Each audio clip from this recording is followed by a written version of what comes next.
சார்ந்த சகோதர சகோதரிகளை, நான் இப்போ இங்க திருப்பரங்குன்றம் கோயில் வாசல்ல திருப்பரங்குன்றத்துல அறுபடையில முதல் படை வீட்டுல சாமி விட்டு உங்கள்கிட்ட பேசிட்டு இருக்கிறேன். இந்த திருப்பரங்குன்றத்துல கடந்த காலங்கள்ல நடந்த விஷயங்கள் உங்களுக்கு எல்லாம் தெரியும். இந்த திருப்பரங்குன்றத்துல கார்த்திகை தீபம் ஏற்றப்பட வேண்டும் என்பது பக்தர்களுடைய கோரிக்கை. பக்தர்களுடைய நீண்ட நாள் போராட்டம். அதற்கு நீதிமன்றத்திலிருந்து உத்தரவு பிறப்பித்தவுடன் கூட இந்த திராவிட முன்னேற்ற கழக அரசாங்கம் இன்றைய வரலும் அதற்கான எந்தவித நடவடிக்கையும் எடுக்காமல் இருந்து கொண்டிருக்கிறார்கள். இந்த கார்த்திகை தீபம் ஏற்றப்பட வேண்டும் என்பது ஒவ்வொரு பக்தர்களுடைய கோரிக்கையாக எண்ணங்களாக இருந்து கொண்டிருக்கிறது.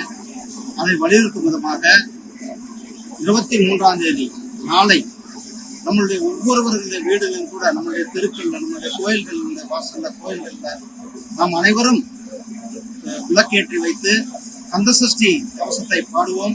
நாம் இணைந்து கந்தசஷ்டி கவசத்தை பாடுவோம்.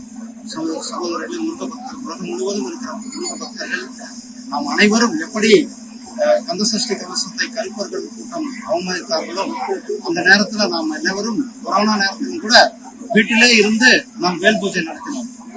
அதே போல இப்பொழுது நாம் அனைவரும் இணைந்து நம்முடைய வீடுகள்ல, நம்முடைய தெருக்கள்ல, நம்முடைய கோயில்கள்ல 23ஆம் தேதி அன்றைக்கு நாம் அனைவரும் இணைந்து கந்தசஷ்டி பாடுவோம். நாம் நம்முடைய எண்ணத்தை, நம்முடைய கார்த்திகை தீபம் திருப்பரங்குன்றத்தில் ஏற்றுவதை வலியுறுத்துவோம் என கேட்டுக்கொள்கிறேன். நன்றி, வணக்கம். ஜெய்ஹிந்த், ஜெய் பாரத்.